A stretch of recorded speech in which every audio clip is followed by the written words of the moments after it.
शिवनाथ वेदा दोघेही मॅट्रिमोनियल साईटवरती मुलींच्या काही प्रोफाईल चेक करत असतात. त्यावेळेला मंदा मावशी येते. शिवनाथाला ते ओरडते की साहेबा, अरे पाय जरा वरती घे की, अरे मला जरा हे लोटून घेऊ दे. शिवनाथा ओरडतो की काय ग मंदा मावशी तुझं. मंदा मावशी शिवनाथावरतीच वचकते की "ए, काय रे तुझं, माझ्यावरती कशा पाय ओरडतोयस. म्या तुला साहेबा जरी म्हणत असली ना तरी बी लक्षात ठेव, लहानपणी तुझं तुंगण धुतलंय. वेदा इतके मोठ्या मोठ्याने हसायला लागते. शिवनाथा रागवतो की मावशी, अगं माझी लेकरं लग्नाला आले ते असं नका की बोलो. मंदा मावशीचं पुन्हा तेच. ती विचारते की काय रे साहेबा, नाही म्हणजे आता मला बोलतोयस, पण लहानपणी पार नाकातून शेंबडाच्या धारा लागायच्या, असाच गावभर हुंडारत हिंडायचा, तेव्हा मीच तुझं करत होते ना आणि आता मला बोलतोयस. म्या तुला साहेबा म्हणते खरं, पण माझ्यावरती आवाज चढवून बोलायचं नाही, सांगून ठेवते. वेदावरती ओरडते की आणि तू काय हसतीस ग. शिवनाथा आता मंदा मावशीला वैतागत सांगतो की मावशी, जा बाई कर, काम कर तुझं. आणि तो सगळा राग वेदावरतीच काढतो. वेदा सांगते की अप्पा, हे शेवटची प्रोफाईल चेक करा की तेवढी. शिवनाथा त्याच्यावरती ओरडतो की काय बी कशाला दाखवायला लागलीस, एक बी पोरगी पसंत पडेना मला, राहू देते ऑनलाईन का फिनलाईन. समोरून उमा येते. उमा शिवनाथाला झापते की काय कशापायी तुम्ही वेदावरती वरडायला लागलायसा. शिवनाथा झटकतो की म्या कवा, म्या काय तिच्यावरती ओरडलो होय. उमा शिवनाथाला झापते आता की काय कशापायी लग्नाची इतकी घाई लावली आहे सा. अहो आपल्या माधवचंच लगीन करायचं आहे की, त्यासाठी इतकी घाई कशापायी. आणि तुम्हासनी काय वाटतं की लगीन म्हणजे काय खायचं काम आहे होय. अहो लग्नाची किती कामं असते ती. शिवनाथ त्यावर म्हणतो की ते काही नाही उमा, आपल्या दारावरती आंब्याचं तोरण हे लागलं पाहिजे म्हणजे पाहिजेच, आणि ते बी लवकरात लवकर. त्या पद्माच्या दारासमोरून मला वाजत गाजत आपल्या लेकाची वरात घेऊन यायचे, आणि ते बी लवकरात लवकरच. त्यावर उमा विषय काढते की काय पोरगी निवडणं म्हणजे काय भाजी निवडणं इतकं सोपं वाटतं वय तुम्हाला. आता शिवनाथ विचारतो की ते जाऊ द्या, पण तुम्ही भाजी आणायला गेल तर त्याचं काय झालं. आता उमाला आठवतं की पद्माने सगळी भाजी तिच्या घरी नेली, पण शिवनाथाला उगाचच रागवायला लावायचं कशाला, आणि तो चिडला बिडला तर उगाचच तमाशा कशाला. म्हणूनच ती आपल्या चांगल्या विचाराने सांगते की काय नाही, त्या सध्याकडे भाजी चांगली नव्हती, मी आणीन जाऊन मार्केटमधनं. पण बंटी तिचं बिंग फोडतोच. बंटी म्हणतो गे तायडे, कशापायी उगाचच खोटं बोलायला लागलीस.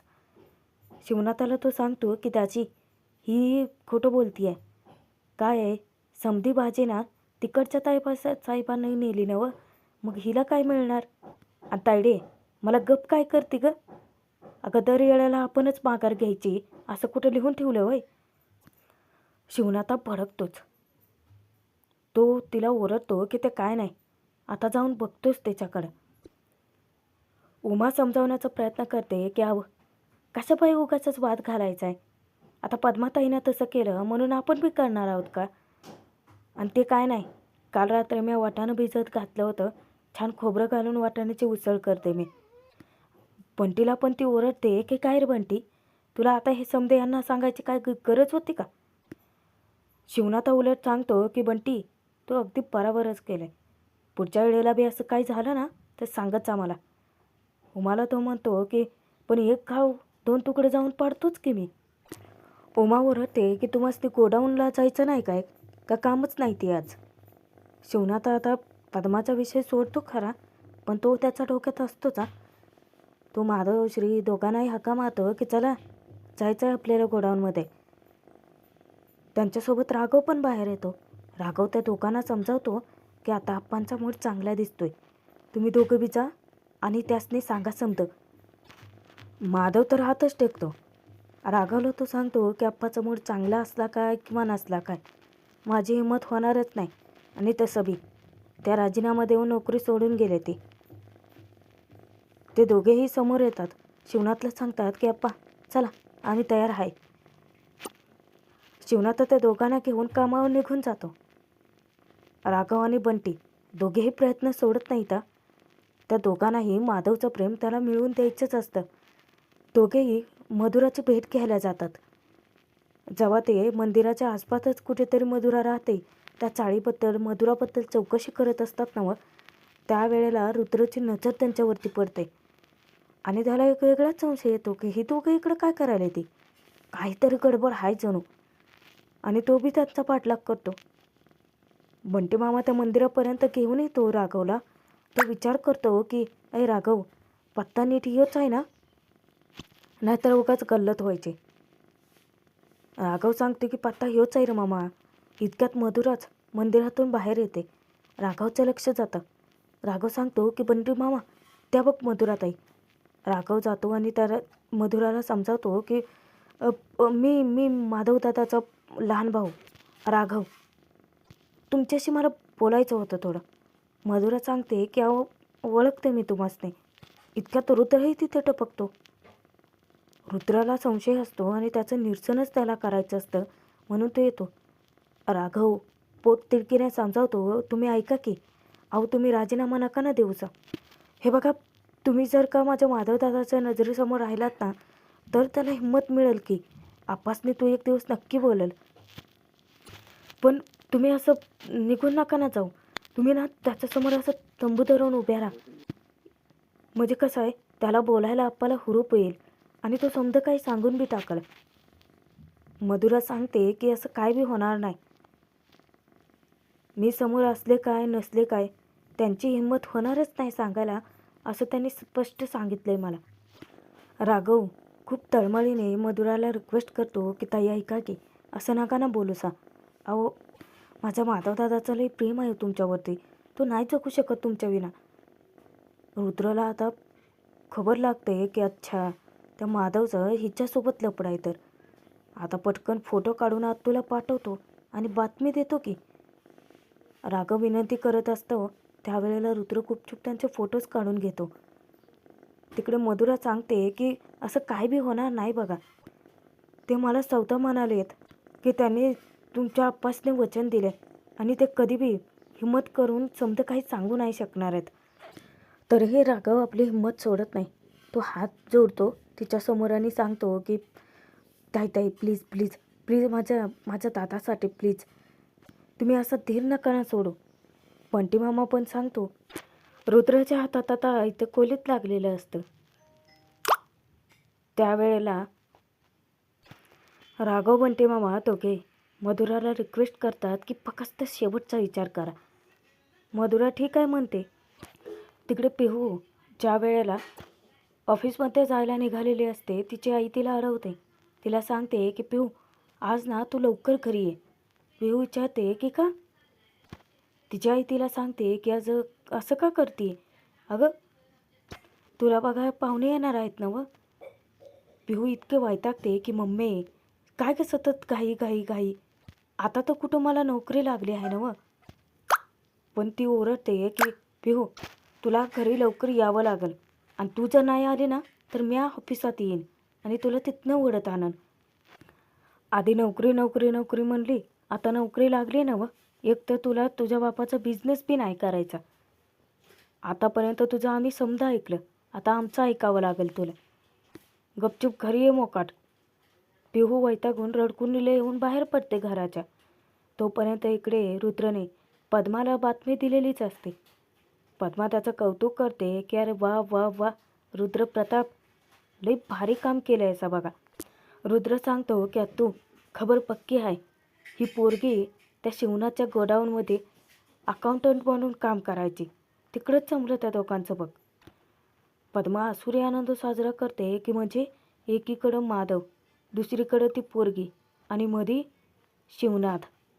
रुद्र सांगतो की तू आणि ते असं बी म्हणत होते की त्या पोराने वचन दिले म्हणून तो लगीन करायला नाही म्हणतोय, म्हणून ती पोरगी नोकरी बी सोडून गेली. त्यावर पद्मा रागवते की हां त्या शिवनाथाच्या घरात तो माधवच फक्त एकटा असा आहे जो की बापाचा चमचा आहे. तो काही बी झालं तरी त्याचा सबूत नाही मोडणार. आता भास्कर विचार करतो की तायडे अगं मग त्याचं लगीन कसं लावून द्यायचं. अगं म्हणजे वचन कसं मोडायचं. पद्मा भास्करला प्लॅन समजावते की त्याला वचन मोडावं लागलच. बरं ते जाऊ दे, त्या मधल्या टोनग्याच्या बाबतीत मी जो काही उपाय सांगितला होता तो केलायचा का नाही? भास्कर सांगतो की तायडे, ते काम झाले. त्या पोरीच्या घरला मी असं स्थळ पाठवलंय की तिची आई बा नाही म्हणणारच नाही ती. आणि जर या दोघांचं प्रेम खरं असेल तर मग सोबत बगावत करण्या वाचून त्यांच्याकडे पर्याय उरणारच नाही. एकतर ती पोरगी तिच्या बापाच्या नाकावर टिचून त्या घरात येईल, नाहीतर दुसरं रुद्र सांगतो की आत्ते, वचन मोडण्या वाचून त्यांच्याकडे मी दुसरा कुठला पर्यायच ठेवणार नाही. पद्मा तिथे आता रुद्राचं कौतुक करते की शाप्पास शाप्पास, एकदा का त्या शिवनाचं नाक माझ्या हातात आलं का नाही, मग बघा पुढं मी कशी चाल खेळते ते. पद्मा तिकडे प्लॅनिंग करते शिवनाचं नाक ठेचायचं, आणि इकडे अन्विता वेगळेच गुण उधळते. इकडे अन्विता रोशनसोबत जेव्हा आईस्क्रीम एन्जॉय करत असते ना, तिथेच नेमकं बंटी मामा राघवला घेऊन येतो. आता रोशनसोबत अन्विताला पाहिल्यानंतर तो इतका चिडतो, पण मुद्दामच त्या दोघांची तो चांगलीच फजिती करतो. राघव बंटी मामाला सांगून गाडी तिथेच थांबवतो नेमकं, आणि म्हणतो की बघ कसला भारी सेल्फी पॉईंट आहे, चल चल आपण सेल्फी काढूयात चल. त्यामध्ये अन्विता रोशनसोबत असतेच आईस्क्रीम एन्जॉय करत असताना. राघव त्या दोघांचेही फोटोज काढतो. मुद्दामच अन्विताला तो डिवचायला लागतो की मामा बघितला का चिंध्यांची बाहुली. और मामा, मला तर हे बी माहिती नव्हतं की सोबत उंदीर बी आहे. मुद्दाम राघव फोटो काढण्याचा प्रयत्न करतो. मग अन्विता रोशनला तिकडे बघायला सांगते. राघव तिला चिडवतो की मामा बघितला का, बिळातला आपल्याला उंदीर बी दिसतोय. अन्विता त्याला ओरडते की राघव, काय रे तुझं, इथं कशा पायी आलायस तू? आधीच सांगून ठेवते ना, फोटो अजिबात काढायचे नाहीत या तो आमचे. राघव मुद्दामच म्हणतो की का काढणार नाही, कोण आहे मी? राघव आहे राघव. मामा राघव आहे ना मी, मग मला जे आवडतं तेच मी करतो, तू कोण मला सांगणारी चिचुंद्रे. मुद्दा मामा रोशनला हाका मारत असतो की रोशू. तो जेव्हा जेव्हा बघतो ना, पटकन राघव चान्स मारून फोटोच काढून घेतो अन्वितासोबत त्याचे. अन्विता इतकी चिडचिड करते की राघव चल हाडीत ना, हे फोटो काढून तू काय करणार आहेस र? माझ्या आत्तूला पाठवणार आहेस का? माझ्या घरीच पाठवणार असतील ना मग? राघव सांगतो की घरी पाठवायला काय येडाबेडा आहे काय मी? हे फोटो मी सोशल मीडियावर व्हायरल करणार आहे, व्हायरल. तुला जमतं ना, मग मला बी जमतं. मुद्दामच बंटी मामा म्हणतो की राघव तू काय कर, तू ना मला टँगिंग कर. त्यावर राघव सांगतो की मामा टँगिंग काय, टँगिंग टॅग म्हणतात त्याला. मामा सांगतो की अरे तेच ते र, म्हणजे समधीकडं पोहतले हे फोटो. राघव असलं डोकं खातो ना अन्विताचं, आणि अन्विता रोशनच्या चेहऱ्यात दिसू देत नसते. दोघे मिळून त्या दोघांची अशी काय टिंगल करतात ना. अन्विता जबरदस्ती रोशनला बाईकवरती बसवून पाठवण्याचा प्रयत्न करते. ते सांगते की माझ्या पप्पाच्या छोट्या भावा. बंटी मामा म्हणतो की काका आहे तुझा. अन्विता सांगते की समजावा तुझ्या भाच्याला, माझ्यासोबत नडायचं ना इतकं बी सोपं नाही आहे. मामा पण आता तिला वरडतो की काय गं, आता माझा भाचा एवढा समजावतोय ना तुला, ह्यो पोरगा चांगला नाही, फसवतोय तुला, तरी बी तुला त्याच्याच सोबत राहायचं आहे. मुद्दामच तो सांगतो की राघव काढ काढ, समधी फोटो काढ, व्हायरलच करून टाकू आपण. अन्विता जबरदस्ती रोशनला गाडीवर बसवून फाकलून देते तिथून. मुद्दामच राघव आता म्हणतो की चल मामा, तसं बी या सेल्फी पॉईंटवरती आता काही मजा राहिली नाही, चल जाऊयात आपण. अन्विता तिथे चिडचिड करत राहते. राघव निघून जातो. इकडे शिवनाथाला श्रीधर, त्यावेळेला काही गावातली मंदिराची ट्रस्टी येतात. त्यांनी खरं तर शिवनाथासाठी आनंदाची बातमीच आणलेली असते. ती लोक सांगतात की यावर्षी गावच्या पूजेचा मान तुमचा असणार आहे. आता खंडेरायाची जत्रा म्हटली की गावाचा उत्सव आलाच, आणि त्यात शिवनाथाला इतका मोठा मान मिळतोय. शिवनाथाचा आनंद ककनात मावेनासा होतो. गावकरी जे दोघं तिघं आलेले असतात ते तिघंजण मिळून शिवनाथाचा सत्कार करतात, शाल आणि श्रीफळ देऊन. शिवनाथा ते तिथल्या कर्मचाऱ्याला त्यांच्यासाठी चहा नाश्त्याची व्यवस्था करायला सांगतो. इतक्यातच श्रीच्या फोनवरती पिहू सतत फोन करत असते. शिवनाथासमोर कसं बोलणार म्हणून तो बाहेर येतो. पिहू पण नेमकी तिथेच ते पोहोचलेली असते गोडाऊनच्या बाहेर. गेटपाशी थांबूनच ती श्रीला सांगते की तू आत्ताच्या आत्ता बाहेर ये, मला भेटायचं आहे तुला. आता कामाच्या गडबडीमध्ये श्री कसा बाहेर पडणार? बरं पडेल, पण आप्पांना काय सांगायचं? त्याला टेन्शन येतं. पिहूला तो स्पष्ट सांगतो की आत्ता आता नाही जमणार आहे मला. पिहू त्याला धमकी देते की तू येणार आहेस का नाही, नाहीतर मग मी तुझ्यापाशी येईन ना. पिहू रागाने फोन ठेवते. समोर श्रीचं लक्ष जातं. श्री तुला ओरडतो की अगे कशाला आली इथं तू, आणि तो पटकन तिला परत फोन करतो. तिला ओरडायला लागतो की पिहू तू कशासाठी आली आहेस इथं? मी सांगतोय ना मग की आता तू इथनं जा, मी भेटतो तुला नंतर. पण पिहू ऐकण्याच्या मनस्थितीतच नसते. आणि हा सगळा ट्रॅप रचलेला असतो पद्मा भास्कर रुद्रने. कारण पिहूच्या घरी स्थळ त्यांनीच पाठवले आणि पिहूला लग्न करायचं श्रीसोबत. पण पिहू न ऐकता तशीच श्रीकडे जाते. समोरून फोनवरती बोलत शिवनाथच बाहेर येतो. आता शिवनाथा पिहूबद्दल श्रीकडे चौकशी करतो की श्री कोण आहे ती? त्याची बोबडी वळते. तो ततपप करायला लागतो. इतक्यात राघव तिथे धावत येतो. आता राघव हसत म्हणतो की अप्पा मी सांगतो तुम्हाला या कोण आहेत त्या, या ते श्री. पिहू थांबवते की राहू द्या, मीच सांगते काय ते. आम्ही इकडं ते. पिहू फक्त एवढेच शब्द बोलते. आता श्रीची इतकी घाबरगुंडी उडलेली असते की शिवनाथा तर सैरभैरच होतो. काय चाललंय त्याचं लक्षात बी येत नाही. आणि प्रेक्षकांनो, भाग इथेच संपतोय. पुढील भागात आपण पाहणार आहोत की मंदमावशीजवळ उमाने तिने बनवलेली वाटाण्याची उसळ पाठवलेली असते माईंसाठी खास. पण नेमकं ते पाहते ती म्हणजे पद्मा.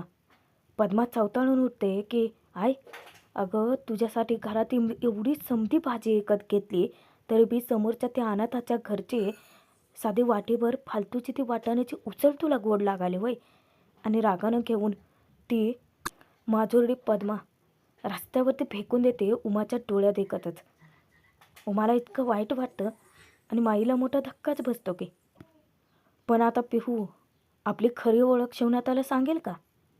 आणि आता राघवने तर माधुरीला समजावले, मधुराला. मग ती त्याच्यावरती विश्वास ठेवून माधवच्या आयुष्यात परत जाईल का? पाहणं तितकंच मनोरंजक ठरणार आहे. या मालिकेचे सर्व एपिसोड सर्वात आधी पाहण्यासाठी सबस्क्राईब करायला विसरू नका प्रेक्षकांनो.